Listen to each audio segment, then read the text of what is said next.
अस्सलाम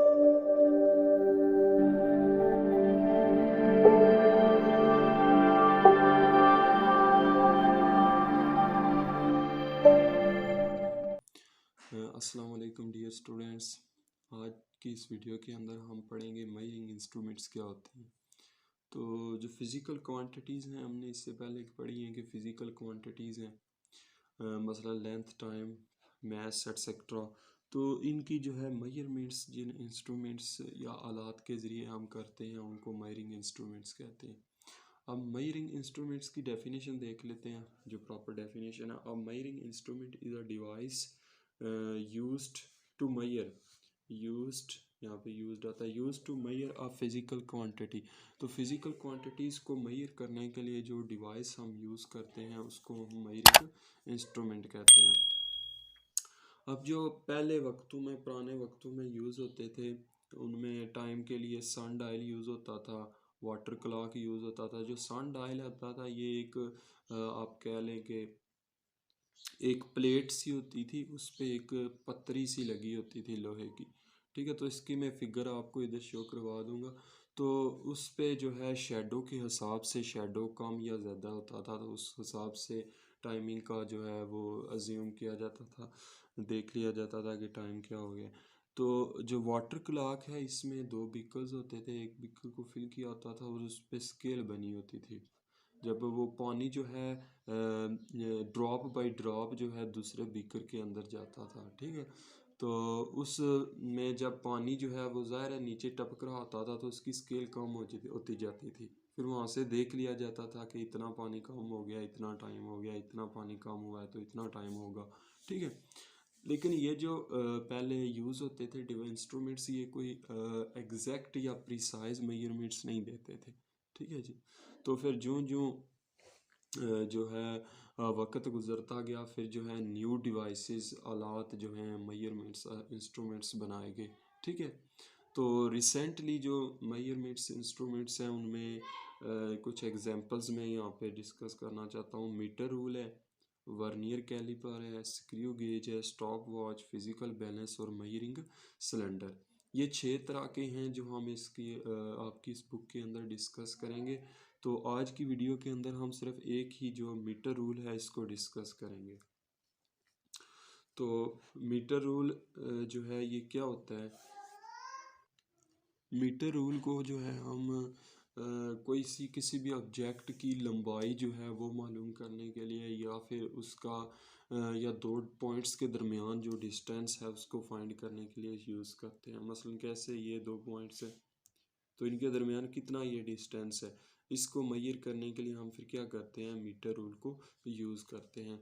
इसके अलावा कोई ऑब्जेक्ट जो है उसकी लेंथ को फाइंड करने के लिए भी इसको यूज़ किया जाता है। तो मैंने ये एक डायाग्राम बनाई है, इसकी जो है एक मीटर रूल जो है इस तरह की इसकी शेप होती है। तो उस एक मीटर के अंदर 100 सेंटीमीटर होते हैं, ठीक है। तो वो सारे 100 सेंटीमीटर वो जो है ड्रा करना ज़रा मुश्किल काम होता है। तो एक मीटर जो है वो 100 सेंटीमीटर के इक्वल होता है, और एक सेंटीमीटर 10 डिवीजन्स के अंदर होता है। यानी मैंने जो ये बनाई है ना, ये सेंटीमीटर है, 1 सेंटीमीटर, 2, 3, 4, 5, 6, 7, 8, 9, 10। तो 100 तक मैंने ये सेंटीमीटर ड्रा कर दी। अब एक सेंटीमीटर जो मसलन यहाँ से एक ये मैं सेंटीमीटर लेता हूँ ना, तो इसको भी फर्दर कितनी डिवीजन्स में तकसीम किया होता है, 10 डिवीजन्स के अंदर तकसीम किया होता है। और एक डिवीजन जो है उस वो 1 मिलीमीटर के इक्वल होती है, ठीक है। अब मैं ज़रा इसको ना जूम करके आपको जो है ना फिगर मैंने बनाई है वो दिखाता हूँ। देखें, यहाँ तक ये हो गया 1 सेंटीमीटर। अब इस 1 सेंटीमीटर के अंदर कितनी डिवीजन्स आ रही हैं, ये डिवीजन होती है 1, 2, 3, 4, 5, 6, 7, 8, 9, 10 यहाँ पे। तो ये 10 डिवीजन्स हैं 1 सेंटीमीटर। इसी तरह आगे 10 हैं, 2 सेंटीमीटर हो जाएगा, यानी यहाँ तक 20 डिवीजन्स तो 2 सेंटीमीटर। फिर यहाँ से यहाँ तक 10 डिवीजन्स हैं, यानी यहाँ तक टोटल कितनी बनी है, 30। तो 3 सेंटीमीटर के अंदर 30 डिवीजन्स है। और इनमें से हर एक ये जो डिवीजन आपको नज़र आ रही है ना, ये कितने से मिलीमीटर की है, 1 मिलीमीटर की है, ठीक है। तो 1 मिलीमीटर यानी यहाँ तक ये जो पैमाइश कर सकता है ना, इस इतनी कम से कम जो इसकी पैमाइश है जो ये कर सकता है वो इसका लीस्ट काउंट कहलाती है, ठीक है जी। तो अब हम लीस्ट काउंट की डेफिनेशंस को देख लेते हैं। तो लीस्ट काउंट जो है वो किसी भी डिवाइस, कोई भी डिवाइस है, हर एक डिवाइस का लीस्ट काउंट होता है, यानी वो कम से कम कितनी मेजरमेंट कर सकता है। ठीक है। तो जो मीटर रूल की लीस्ट काउंट की डेफिनेशन है वो इसके ही हम सेंस में करेंगे। तो the smallest measurement which we can take from metre rule is 1 millimetre. यानी वो कहता है कि हम जो मीटर रूल है उससे जो छोटी से छोटी मेजरमेंट कर सकते हैं वो कितनी है, 1 मिलीमीटर है। And this is called the least count of metre rule. और इसको हम मीटर रूल का क्या कहेंगे, लीस्ट काउंट कहेंगे। या अब अगर आप सेंटीमीटर में देखना चाहें ना, तो इस सेंटीमीटर को हमने 10 हिस्सों में डिवाइड किया हुआ है। तो 1/10 of a centimetre, 1/10 of a centimetre वो क्या होगा, लीस्ट काउंट होगा। या फिर इसको अगर आप 1 पे डिवाइड करें तो ये तकरीबन बनता है 0.1 सेंटीमीटर। तो ये इतना लीस्ट काउंट होता है एक मीटर रूल का, इतनी वो कम से कम पैमाइश कर सकता है। अभी हम देखते हैं कि जो मीटर रूल है उससे, तो अभी हम इसका देखते हैं कि मेजरमेंट हम कैसे करेंगे। तो देखें मैंने ये एक बनाया है मीटर रूल। ये कोई ऑब्जेक्ट सपोज कर लें, कुछ भी हो सकता है। फॉर एग्जांपल अगर आप ये पेंसिल देख लेना, इसका मैं चाहता हूँ कि मैं इसकी इतनी मेजरमेंट करूँ, तो इसको मैंने कैसे रखना है, ऐसे यहाँ पे। तो मसलन अगर मैं, अगर इसकी ये मैंने छोटा सा ही बनाया, अगर मैं यहाँ तक करना चाहता हूँ तो मैंने ऐसे इसको रखना है। ठीक है। और फिर यहाँ से रीडिंग नोट करनी है, ये ऐसे रख के ना ऊपर से ये। तो मैंने इसको ऊपर से देखना है, ऊपर से साइडों पे, यानी राइट लेफ्ट से नहीं देखना। फिर उससे क्या होगा, हमारी एरर आ जाएगी। हमने कैसे देखना है, ऊपर से नीचे, वर्टिकली। ठीक है।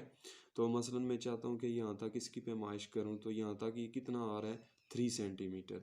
ठीक है। तो इस तरह हमने पैमाइश करनी होती है। और मैं आपको ये जो मैंने एक ड्रा किया हुआ है, ये कोई ऑब्जेक्ट है। ठीक है। यहाँ तक रखा हुआ है इसको। अब यहाँ से इसको पढ़ना है कि इसकी कितनी मेजरमेंट होगी। तो यहाँ तक तो ये 1 सेंटीमीटर है, ये सेंटीमीटर के अंदर है।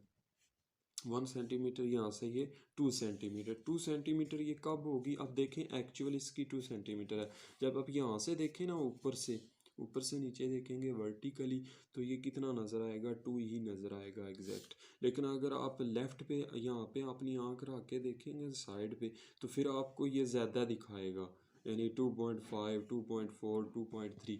तो इस तरह से जो है एरर आ जाएगी। ठीक है। तो हमेशा इसको जो है आपने क्या करना है, ऊपर से नीचे इसकी मैयर। तो पैरालैक्स एरर जो है, इसको कहते हैं पैरालैक्स एरर। ये होती है जब हम पोजीशन, आई पोजीशन जो है वो गलत रखेंगे रीडिंग लेते हुए। ठीक है। तो ये एरर आ जाती है। तो इसकी डेफिनेशन देखते हैं। Parallax error occurs due to the incorrect positioning of the eyes while taking a reading. तो रीडिंग लेते हुए, यानी वो कहता है कि जब हम गलत पोजीशन पे जो है अपनी आँख को रखेंगे तो फिर ये जो एरर आएगी। तो इस एरर को करेक्ट कैसे किया जा सकता है, या इस एरर से कैसे बचा जा सकता है। ठीक है। या करेक्शन, या इसको आप कह सकते हैं हाउ टू अवॉइड। ठीक है।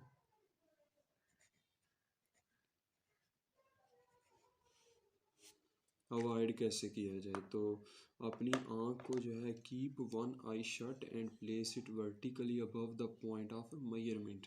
यानी जहाँ तक वो ऑब्जेक्ट की लेंथ है ना, आपने एक आँख को बंद करके फिर दूसरी आँख से देखना है और उसको वर्टिकली प्लेस करना है। ठीक है। और दूसरा, आपने, अगर आप चाहते हैं कि हमारी रीडिंग जो है वो एक्यूरेट आए, तो उसके लिए आपने क्या करना है, आपने जो है 3 से कम अज़ कम 3, कम अज़ कम बेशुमार रीडिंग्स आप लें, यानी ज़्यादा से ज़्यादा लें तो आपकी वैल्यू जो है एक्यूरेट आएगी। लेकिन कम अज़ कम जो है 3 वैल्यूज़, 3 रीडिंग्स आप ज़रूर लें और उनका एवरेज जो है वो यूज़ करें। इससे जो है आपकी रीडिंग जो है वो एक्यूरेट आएगी।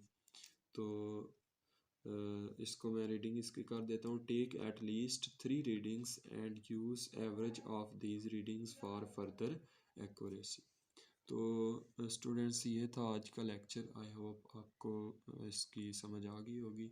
फिर भी अगर कोई कन्फ्यूजन है तो आपने कमेंट बॉक्स में लाजमी पूछना है। अपना बहुत सारा ख्याल रखिए। मिलते हैं नेक्स्ट एक नई वीडियो में, तब तक के लिए अल्लाह हाफिज़।